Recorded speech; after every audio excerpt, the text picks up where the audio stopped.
Hi guys, and welcome back to the channel Machining with Joe. So in the last video I announced to you that I'm going to be building a Stuart model S50 steam engine, and today we're going to be doing the first part of that steam engine. So the steam engine, it's all based around this base. This base is what everything is bolted to. The flywheel, the steam chest, the piston, con rods, everything is connected to this bad boy. And today we're going to be getting this machined so everything can be bolted accurately to this. To begin with then, I want to get all these casting marks ground off so we've got a nice surface to work with, because I'm not entirely sure yet how we're going to mount this on the mill to get a nice accurate reference. But something I do know is these casting marks have to go. So I'm going to chuck this over on the bench, get a little Dremel out and start dremeling this away to get a nice surround surface.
Well, we've got the base all now dremeled. Well, I say dremeled, I started off with the Dremel, wasn't nowhere near as aggressive as it needed to be, so I switched to an angle grinder and then went back to the Dremel for the last few little bits. But that's all cleaned up really nice now. So the way these things mount, we've got two holes down here and one up here. Those holes mount that to a bit of wood, fancy artwork, something like that.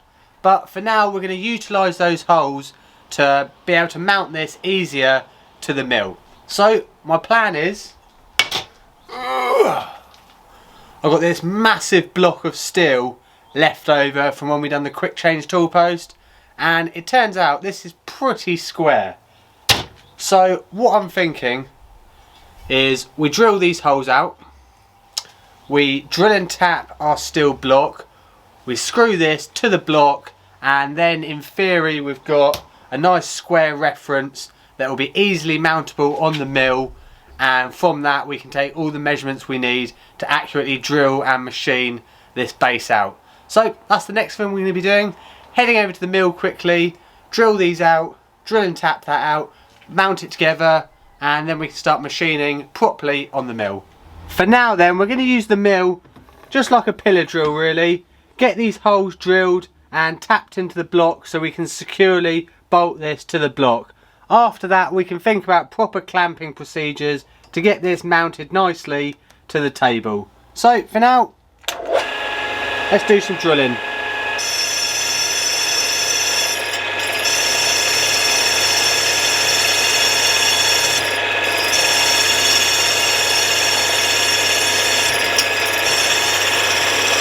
So it feels like we're through there now.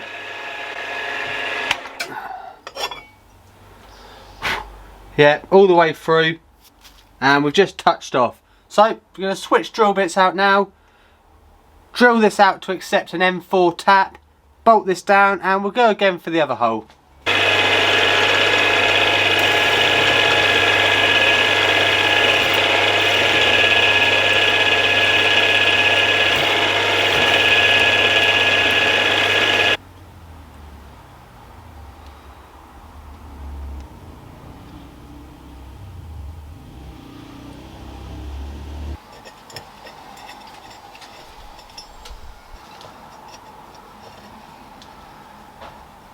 With our two holes now drilled and tapped in the front of the block here, I just want to secure it on the back as well. So I've got no mounting hole because the hole overhangs here. But what I do have is this sort of hole in the casting. So I'm going to drill down through there to accept an M5 tap. And then hopefully if we get it right, I can put an M5 bolt with a washer to bolt this back end down. With that done, this would now be ready to machine in any orientation we like really. Because with it on this nice square block, when it comes to drilling the holes through here, all we've got to do really is turn it sideways and we know we're 90 degrees to the base. So that's brilliant. It's going to make this operation and future operations really easy. But first, let's get this hole drilled.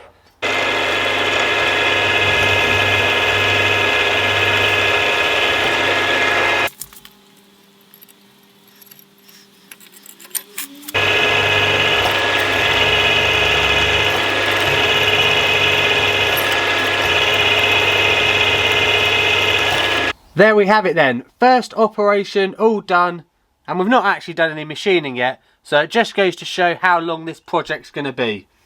But I've got the block all mounted on this big square piece of raw material here, and that should now allow us to do all the machining operations we need to do on this base, and it should from now on be relatively easy to set up these operations, because I can have it flat like this to do all the decking and drilling I need to do, and I can lay it on its side to do all the drilling and reaming for the main crank pin and sort of flywheel assembly. So that's brilliant. First operation I think I'm going to do then, I think I'm going to drill out for the crank pin and ream that to size. So the dimensions we're looking for are 1/4 of an inch here. So I've actually bought a set of Imperial drills because prior to this I didn't own any. And in a box of reamers that I bought in a job lot, I found a 1/4 inch reamer. So we should be alright here. Before we machine this then, we need to make sure it is parallel to the ways of the bed. So to do this, I'm using quite a crude method of just using a parallel as a shim and moving that across the underside of the block just to lift that up a little bit more. Using the hammer gauge, moving left and right, I'm just aiming for a rough figure that's not going to move on the gauge. Next thing we need to do is square the main block up to the bed as well. So I'm just clocking this like you would a vise, tightening one of the straps down on one side and just tapping it in on the other until we get around about no sort of movement on the gauge. With that being done, it's time to drill and ream this thing to final size. To drill this hole in the right position then, going off the technical drawing, we're aiming for 49.21 millimeters away from the bottom of the base. So to start with, I'm just going to zero off my hammer gauge, about there, and now with that zeroed, we can zero out the DRO. Now from here, it should be quite simple. We need to come forward 49.21 millimeters. So we've got our location now to drill our hole. All that we need to do before we drill, I'm just going to eyeball the centre of these oil ports, and that's where we're going to line up the centre of our drill. So let's drill this beast out.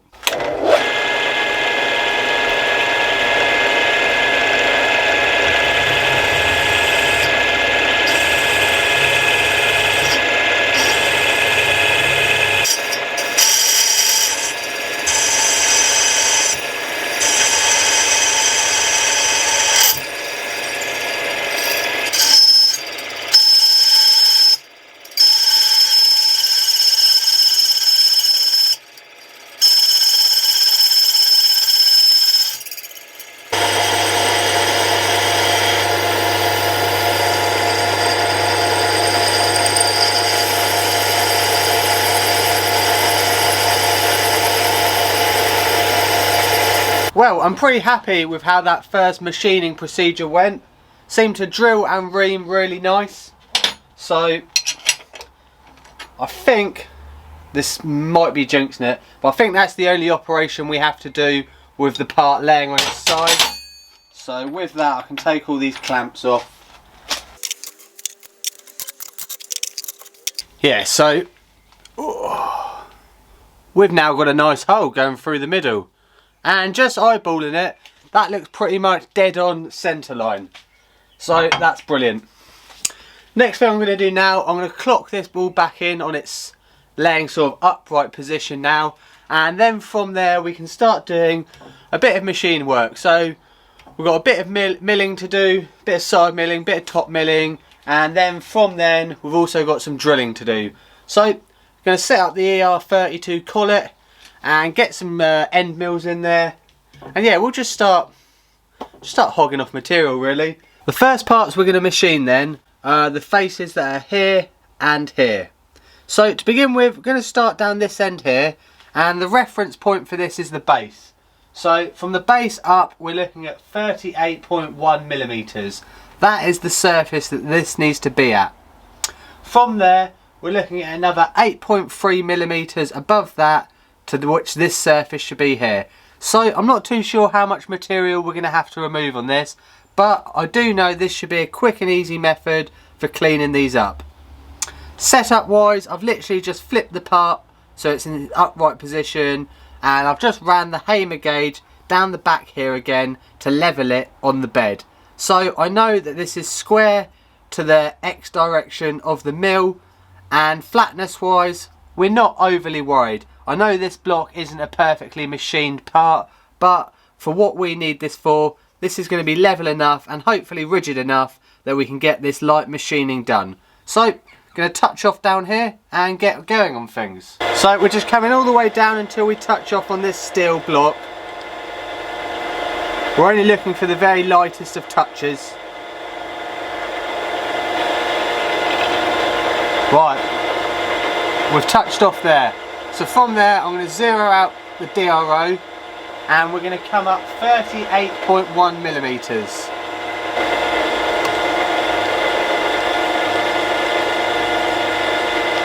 So 38.1 is there. So I'm going to touch off and we're going to see how much material we're going to be removing from this. In theory it shouldn't be a massive amount.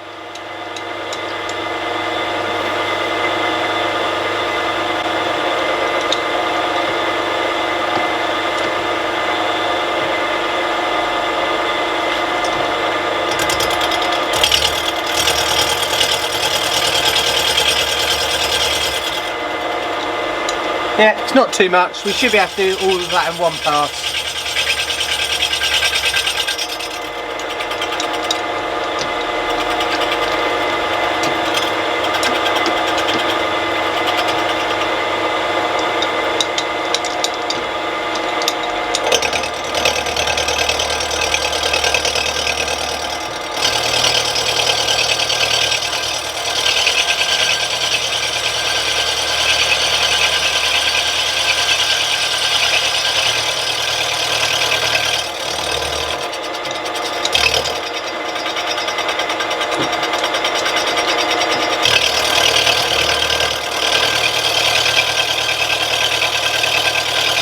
Being cast, this seems to be machining really nicely.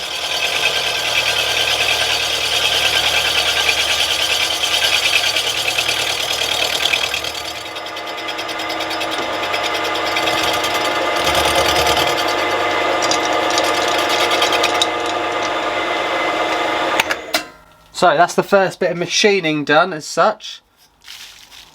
What I'm going to quickly do, because I can still get under there with a vernier caliper, I'm just going to quickly measure that. It's probably a bit late for this part now, but measure that and see how close to 38.1 mil we are. So we're reading about 38.4 there. I think for now I'm going to leave it at that, just because if I need to remove any material later on I can do so, but if I remove too much now it's sort of not game over, because we could probably shim it, but it's going to be harder down the line. So the next bit we're going to do is take this up now. So from the position we're at now, we need to come up another 8.3 millimeters, and then we can start to take passes on this.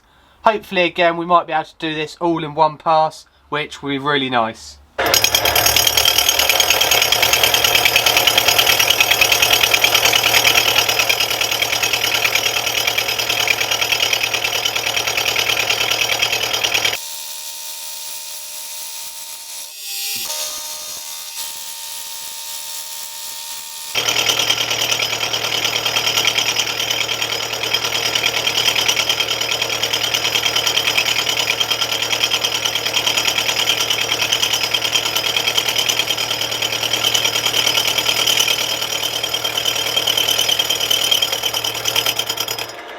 Next bit of machine work then is to set the gap between the inner part here and the outer part here.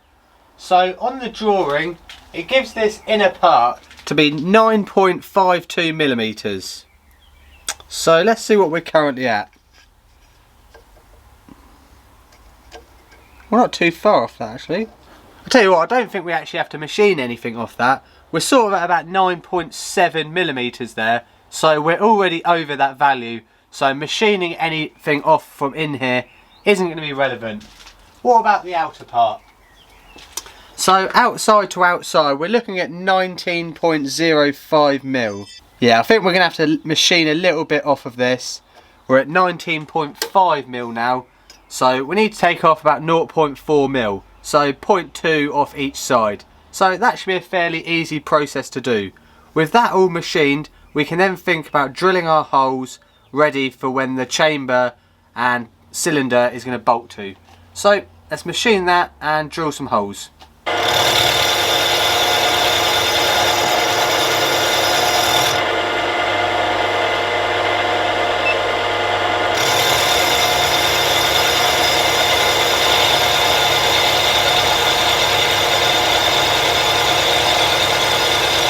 We now have both these outer walls machined to the tolerance that's set within the drawing. So the next thing we need to be doing now is we need to be drilling some holes. So the holes that we need to drill, we've got 3 that are going back here. They need to be 7 BA clear, and we've got 4 up here which need to be 7 BA tapping. So a slightly smaller size than the clearance holes. Going by the drawing, it's quite hard to decipher where in relation to distance the holes need to be on this block. So what I'm going to use the hammer gauge to basically determine this side and this side. Using the half function on our DRO, we'll be able to find the centre line of this part here, and that's where we're going to be drilling our holes. So once we've found the centre line, from there the holes are referenced from the centre of the crank here, and that reference is 47.63 millimeters. So centre here, 47.63 millimeters. That should find us this hole, and then from there we've got an extra 49.21 millimeters to find this hole here. So that's the next sort of procedure we're going to be doing to get these holes drilled out onto this block. Using the hammer gauge here then, we're just finding the 2 outer faces so we can find the centre line of this beam. From there we're using the tip of our drill bit to reference on the centre oiler that runs along the crank pin there. That way we'll know the distance that we need to be away from that to drill our first hole. And with that all being done, we're ready to drill the first hole, which we can then reference all the other holes to.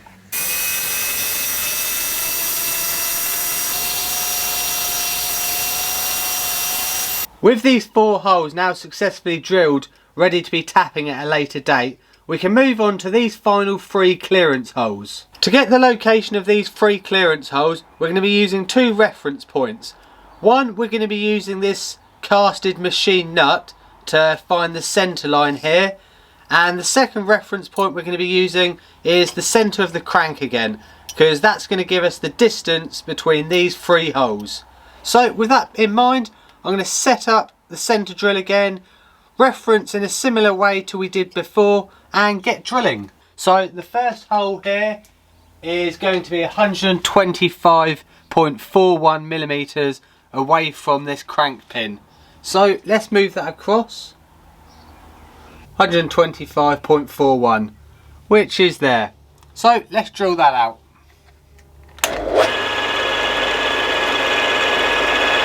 So this is a clearance hole, so we're going all the way through on this one.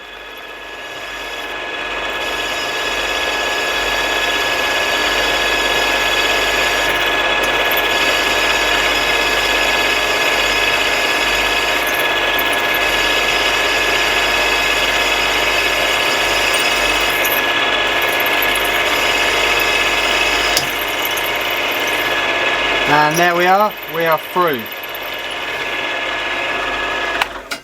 So for now we're going to stick on this centre line, and we're just going to carry on moving across now. Our next measurement is 150.81.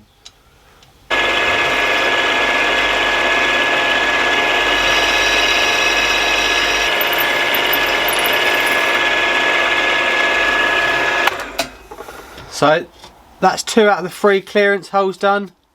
So for the third and final hole, we need to come back to the middle point between these 2 holes, which, sticking to the DRO, is at 138.11, which is about there. And now we're going to move across 22.23 mil. Bang on there. So we can drill that out.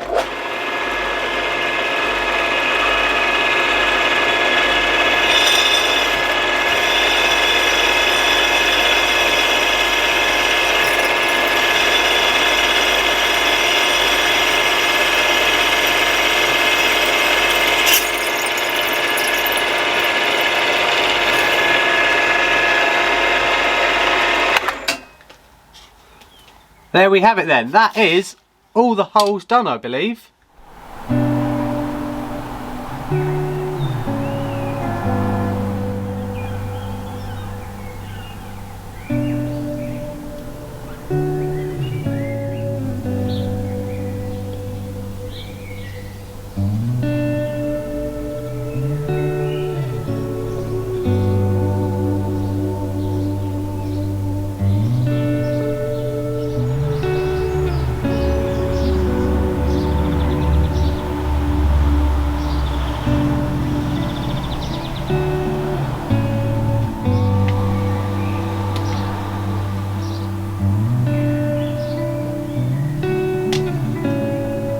That about sums up this video today then, guys. So I'm really happy with the progress we've made today. The Stuart Model S50 base is all pretty much done now. So if I've missed anything out, I'm sure it's going to become apparent as the build goes on. But for now, I'm calling that finished.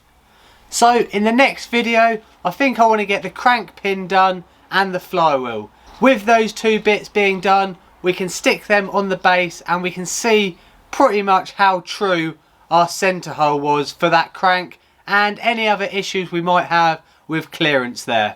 So I appreciate this is only the first video in this build series, but I hope you guys are liking this. It's it's pretty different to what we've done on the channel previous. There's been some really unusual setups in this video, some setups that I've never done before, so I'm quite happy with how they went. So if you're enjoying it, please give this video a thumbs up.